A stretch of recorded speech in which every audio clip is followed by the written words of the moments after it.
ใส่รถ อันนี้เอาวางไปหันเอาไปใส่รถเจ้าน้ำ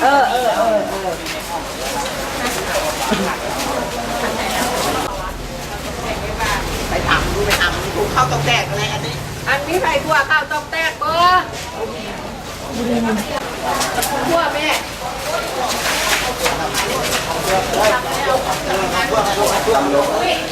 เกลือก็รวมกับเกลือกันมาแล้วเด้อ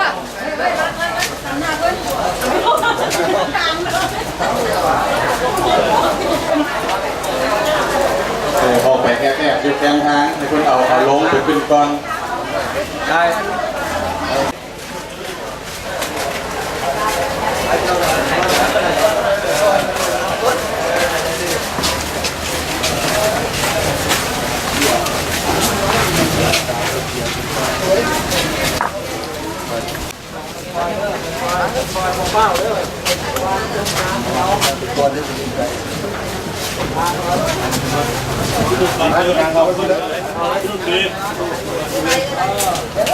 ตัวอยู่ไม่ได้ออกมาแม่ช่วย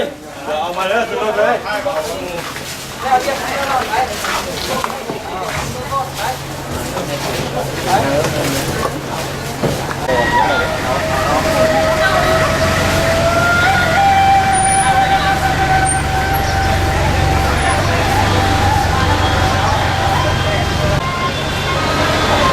ไม่มีคนครับ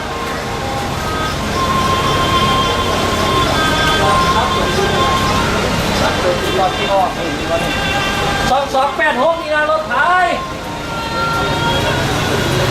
2286อยู่ห้องคนได้เอาใช่ไหมไม่กลัวอยู่จุดไหน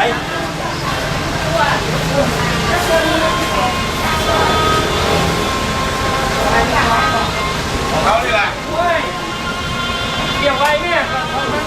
อันนี้เป็นน้ำตัวต้องตาเลย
ใส่ดีใส่ดีบอกไม่ต้องรอไม่ต้องมาไปได้ป่ะอะไรกันบ้างเอาตัวเสือเข้ามา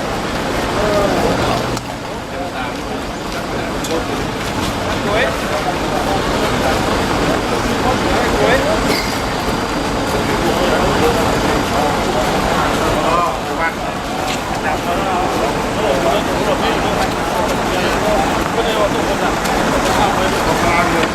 มาเรื่องมันพอได้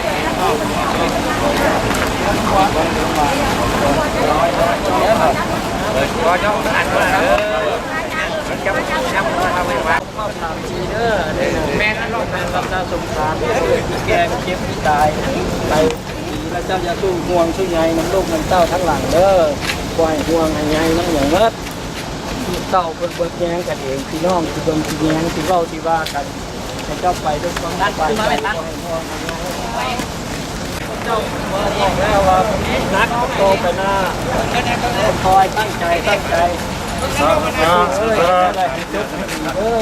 ดี๋ยวต่อไปเนี่ยไปแบบนี้ขอยืนต่อไปเนี่ยผู้ใดมาคุกมาคั่วมัวโมลีนักออกนี่มันเทียนจำพร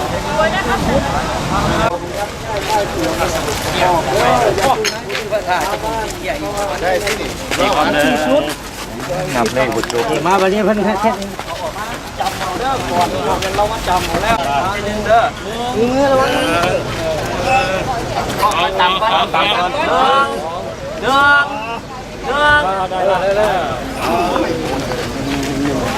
พินหัวผมขวาลงไปไหนไปนั้นเอาวางได้เลยพอขึ้นวางรุ่นแล้วตัววางรุ่นผมเป็นอย่างไรวางไปล่างเจ้าสีล่างหน้าวางเลยตัววางแล้วมาล่างหน้าเว้ยเด็กวางกันดิผมเป็นอย่างไรวางเลยไอ้ตัววางเลยตัวน่ะล่างหน้าไว้เอาตัวล่างหน้าตัวปลาแล้วลงเลยเอาลงว่าเลยย่างไปปลาไป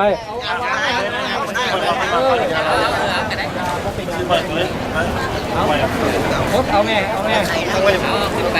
ขึ้นไปตามเลยมีใครดึงนี่ถ่ายอะไรเดี๋ยวผมยังไม่จะหมดแล้วยังลงมาเลยย่างไปแล้วลงย่างก็ได้ตุ๊บไปทางนั้นเลยเอาไปเย็นลงถ่ายถ่ายเลยจิ๊บที่เพิ่งหันจะไม่เอาพอแล้วได้เป็นยังไงเอาลูกเงินมีหลายอยู่เอาไปเฮ็ดแค่ที่นกกระดุมไหนห่วงใจกระดิ่งละเกียดแบบ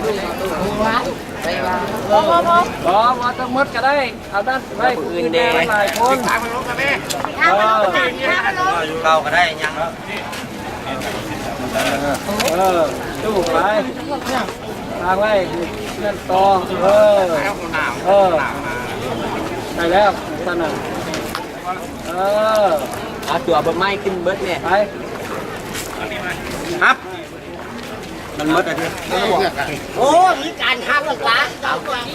ดูมันนอกกับเจ้าเห็ดดูอีไลท์กับเจ้าเห็ดมันนะครับแต่เบิร์ดครับอีไลท์ครับแล้วแต่มือบีบกำปั้นแบบมีกันใจเป็นเหนียวเงินครับกำปั้นทุกบีบมันเหนียวใจอีกแล้วเปลี่ยนต่อกันมันเหนียวห้ามเลยมันเหนียวข่าวได้ยังไงไปแม่ขึ้นไปแม่ระบบเอาครับโยนลงแบบนี้ครับโยนลงโยนมาแล้วนะพื้นหักพื้นหักพาติดแดงพวกเราแล้วโยนลงไปหักมันจะแบบจ้าไปจ้าไปแม่ได้แล้วค่ะไปได้ได้ชวนได้แล้วค่ะยังไงกันแล้วตรงยังไอ้ไทยคุณหนูว่าไงยังพอแล้วไอ้หนูอ้วนหน่อยได้3 มื้อ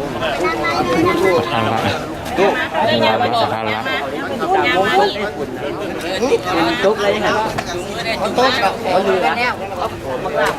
สายปู่หัวสิขาย3ก่อพุ่นน่ะ เจ้าเป็นคนสวยจังบ่ มันสิว่าโต๊ะได้จังได๋แล้วว่าปู่หัวสิขาย3ก่อ เป็นคนสวยจังบ่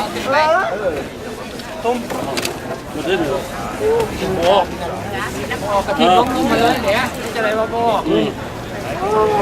นี่เราบ่หักนะ เว้ยสาว มันใส่ชุดเฟซเฉยบ่ เอาแล้วล่ะขึ้นไป จะลึกในสดุดีคุณงามความดีของเมตู้ซึกที่ไปเข็นแก้วข้าพเจ้าขอตางหน้าให้ทางครอบครัวขึ้นอ่านที่วัดวัดหน่อของเมตู้ซึกที่ไปกินแก้วดังนี้เมตู้ซุดที่พักกินแก้วเกิดเมื่อวันที่ 12 เดือน 3 1930 ที่บ้านวัดไต่ใหญ่ทงเป็นลูกของเมื่อล้างพอตู้ทิศจันทีและเมตู้แก้วคำวงศามีไอ้น้องร่วมกัน6 คนเป็นลูกสาวกกเพิ่นเป็นลูกสาวผู้กกเมื่ออายุเกษียณเข้าเฮียนได้เข้าเฮียนสั้นประถมที่โรงเรียนประถมวัดไต่ใหญ่หลังจากจบมาแล้วได้ออกมาช่วยพ่อแม่ครอบครัวเลี้ยงดูน้องๆที่สุดท่านเป็นคนที่ดุมันขยันเพียรโดยเหตุการณ์ค้าขายเลี้ยงลูกและครอบครัวจนส่งเสริมให้ลูกเต้าได้รับการศึกษาหมดทุกๆคนเป็นอย่างดีท่านแก่ผู้ธนุบำรุงพุทธศาสนาสุดที่พระกิ่งแก้วยังเป็นคนโลกอ้อมอารีต้นขวางทักแท้งญาติพี่น้องโดยการเต้าโฮมลูกหลานเฮ็ดบุญจริงกินทานต่างๆเป็นประจำทันเฮ็ดให้เป็นที่ฮักแพงและในเวลา0:30 นาทีเพิ่นก็ได้จากไปอย่างสงบโดยบ่มีอาการเจ็บป่วยแต่ประการใดฉะนั้นณสถานที่แห่งนี้และเวลานี้เพื่อเป็นการระลึกถึงคุณงามความดีของแม่ตู้สุดที่กระถิ่นแก้วคำวงศาและเพื่อร่วมกันพระขอบใจอำนาจการปกครองและญาติพี่น้องที่มาร่วมในงานในมื้อนี้เนาะต้องนมัสการพระเถระและเถระเนี่ยอำนาจการปกครองภาครัฐที่เคารพนับถือบรรดาทานท่านนี้ด้วยญาติพี่น้องลูกหลานผู้อยู่ใกล้และไกลขอแสดงความขอบใจและให้บุญคุณอย่างสูงต่อการจัดตั้งอภิปูชยามาสุปฏิปันโนภะคะวะ